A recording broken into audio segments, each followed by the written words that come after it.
एलनाबाद का चुनावी रन सजकर तैयार हो चुका है, काउंटडाउन शुरू हो चुका है। आज हम एलनाबाद के जो सबसे बड़ा गांव है जमाल, उसके बाद जो दूसरे नंबर पर बड़ा गांव है माधो सिंघाना में है। माधो सिंघाना गांव क्या डिसीज़न लेता है, ये बहुत बड़ा गांव है, बहुत ज़्यादा यहाँ लोग वोट अभय सिंह चौटाला के पक्ष में अब तक करते आए हैं। लेकिन यहाँ कांग्रेस का भी अच्छा खासा प्रभाव रहा है।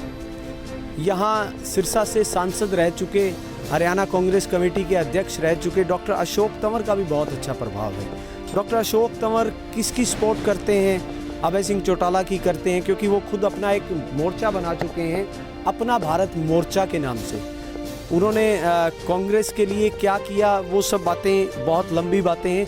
कांग्रेस अगर जीरो से दोबारा हुड्डा साहब के जो 10 साल का जो कार्यकाल था, उसमें जो 70,000 एकड़ ज़मीन के जो घोटाले हुए और वो सब बातें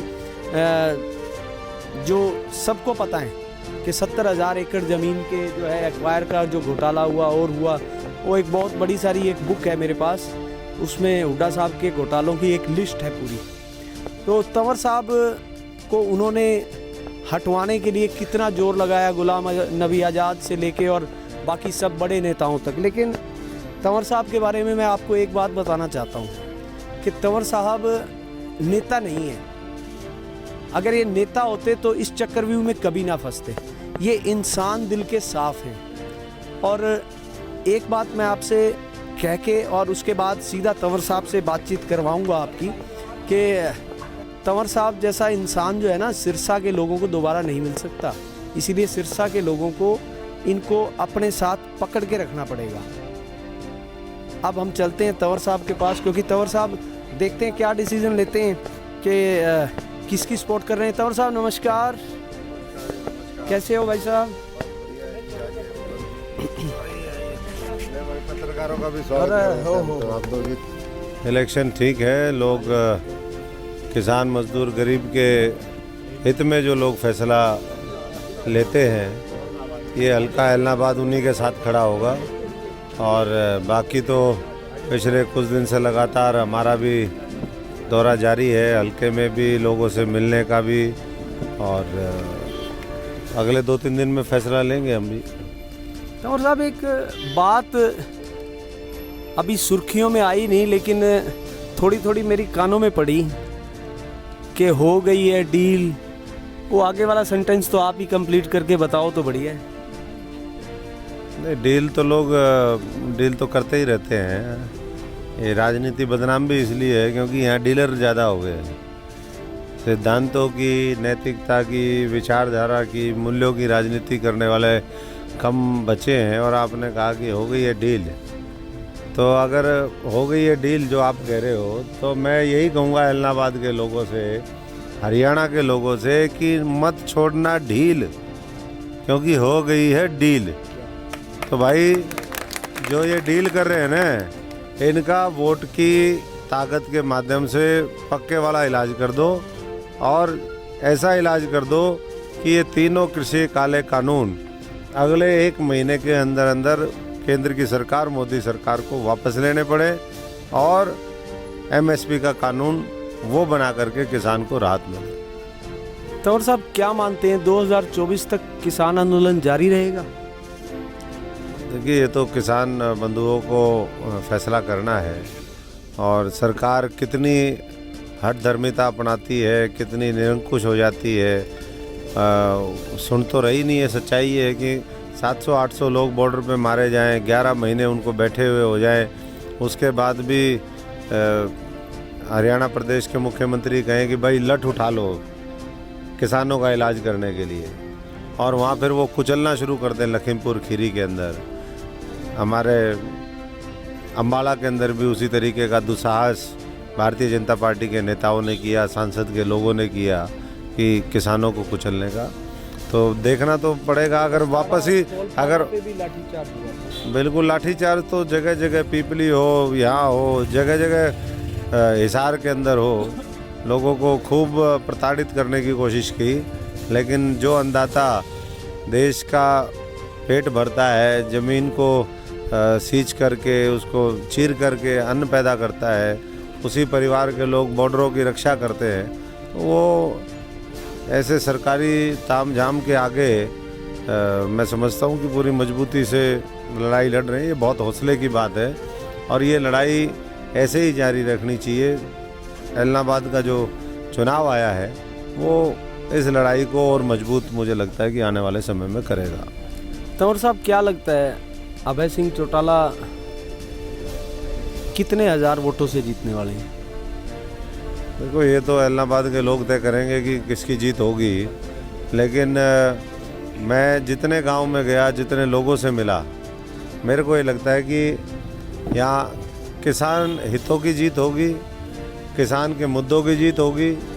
और क्योंकि ये करीबन 90-95% कृषि आधारित क्षेत्र है पूरा इलाहाबाद का इलाका, और पूरी तरीके से उपेक्षा का शिकार है। यहाँ उपेक्षाएँ लगातार होती हुई सरकारों ने करी हैं। शिक्षा, स्वास्थ्य, रोजगार ये कहीं दिखाई नहीं देते इस इलाके में। और साथ साथ जो खेती किसानी है वो भी कुछ तो बेमौसमी बरसात की वजह से, कुछ दूसरे कारणों से वो भी बर्बाद है। सेम वो लगातार इस इलाके में है, बहुत लंबे समय से लोग मांग करते रहे और सभी राजनीतिक पार्टियों का उन्होंने दौर देख लिया। मैं समझता हूँ कि ये सारे मुद्दे दोबारा है, जब चुनाव आता है तो फ्रंट पर फिर आते हैं और मुद्दों का मामला लेकर के लोगों को फैसला करना चाहिए। तंवर साहब, आखिरी सवाल, अपना भारत मोर्चा जिसको लेकर आपने हैदराबाद, बॉम्बे, बिहार, यूपी, जो आपके, क्योंकि आप राष्ट्रीय अध्यक्ष भी रह चुके हैं कांग्रेस युवा इकाई के, इसके अलावा NSUI और भी जो भी छात्र संगठन रहे, लंबा आपका एक संघर्ष का एक दौर रहा है। मैं जितना आपको जानता हूं कि आप शायद अब तो सोने लगे होंगे, अदरवाइज़ आप 3-4 घंटे से ज़्यादा कभी सोते नहीं थे। रोज़ कम से कम 500-700 किलोमीटर सफ़र करते थे। तो वो जो पुराने लोग हैं वो सारे एक मंच पे आप लाके क्या कोई तीसरा मोर्चा बनाने वाले हैं?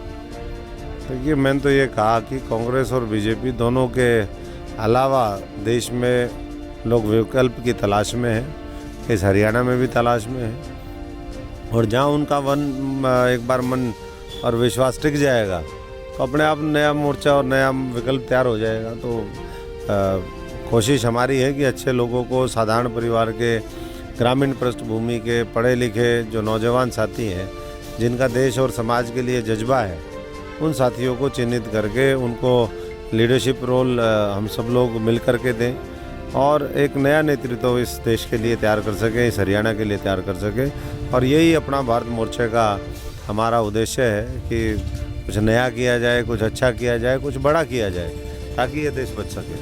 तंवर साहब, एक आखिरी सवाल कि आपका करनाल में मेरे ख्याल लास्ट एक मैंने इवेंट देखा था आपके शायद जन्मदिन पे 2019 में, वहाँ हज़ारों लोग पूरे हरियाणा से आए थे। उन्होंने सब ने, और यूपी, बिहार, बॉम्बे, दिल्ली, हैदराबाद, वहाँ से कई MP MLAs वगैरह जो मौके पे थे, कांग्रेस के भी बहुत बड़े बड़े लीडर आए वहाँ।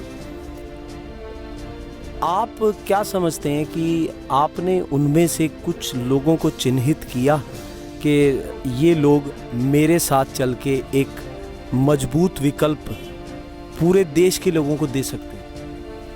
नहीं, बिल्कुल जो है, जो अच्छे साथी हैं पूरे देश में, पिछले 2.5-3 दशक हमने काम किया है, तो पूरे देश से जो अच्छे साथी हैं वो नए साथी भी हैं, पुराने साथी भी हैं, तो उनको हम चिन्हित करने में लगे हुए हैं। और जो देश बचाना चाहता है और जिसको लगता है कि अब कांग्रेस लड़ नहीं सकती और भाजपा इस देश को लूटने और बर्बाद करने में लगी है, वो इस मुहिम के साथी बनेंगे भी।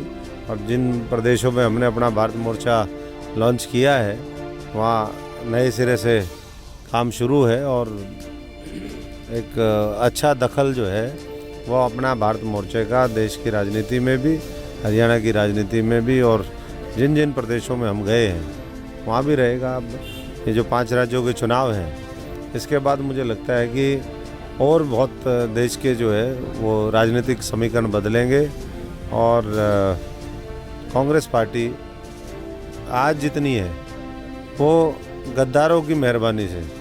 गद्दार तो आप देख ही रहे हैं G23 और कांग्रेस को कमज़ोर करके भाजपा को ताकत देने का काम कर रहे हैं, तो ये कांग्रेस को और आधा कर देंगे। तो ऐसे में और कोई विकल्प तो है नहीं, विकल्प नया बनेगा और उस नए विकल्प में अपना भारत मोर्चा भी अपनी भूमिका निभाएगा। धन्यवाद तंवर साहब। तो ये थे डॉक्टर अशोक तंवर, पूर्व सांसद सिरसा से, हरियाणा प्रदेश कांग्रेस कमेटी के अध्यक्ष रह चुके हैं 5 साल 4 महीने, 5 साल 3 महीने या 4 महीने, 5 साल 8 महीने। 5 कोई बात नहीं, ये तो सब पुरानी बात नहीं, 5 साल 8 महीने हरियाणा प्रदेश कांग्रेस कमेटी के अध्यक्ष रहे। 5 साल तक 2005 से लेके और लंबे टाइम तक युवा कांग्रेस के स्टेट के नहीं राष्ट्रीय अध्यक्ष रहे। NSUI दिल्ली के छात्र संगठन पता नहीं कितने कितने, तो इन्होंने बहुत काम किया है पूरे हिंदुस्तान में, हर जगह इनके साथी हैं। अभी बहुत सारी बातें और करने वाली थी और आपको भी बहुत सारी बातें और इनसे जाननी है, क्योंकि राष्ट्रीय नेता हैं ये, और आगे पंजाब में, राजस्थान में, यूपी में 3 स्टेट में इलेक्शंस भी होने हैं। तो बहुत सारे और मुद्दे हैं, उन मुद्दों पे 30 तारीख को जब यहाँ एलनाबाद में चुनाव का मतदान हो जाएगा, उन मुद्दों पर हम बात करेंगे। तब तंवर साहब से एक टाइम लेके आधा घंटा 1 घंटे का एक एपिसोड आपको पूरा दिखाएंगे, तंवर साहब से पूरा खुल के सारी बातों पर चर्चा करेंगे। तो ऐसे ही किसी और नेता के साथ आपको कुछ देर में फिर मुलाकात करवाते हैं। तो आप बने रहिए CNC न्यूज़ इंडिया के साथ। आपको एलनाबाद के मिजाज और एलनाबाद के वोटर का मूड क्या है, और अगले 3 दिन में आपको ये बता देंगे कि कौन कितने वोटों से यहाँ जीत दर्ज करने वाला है। तो आप बने रहिए CNC न्यूज़ इंडिया।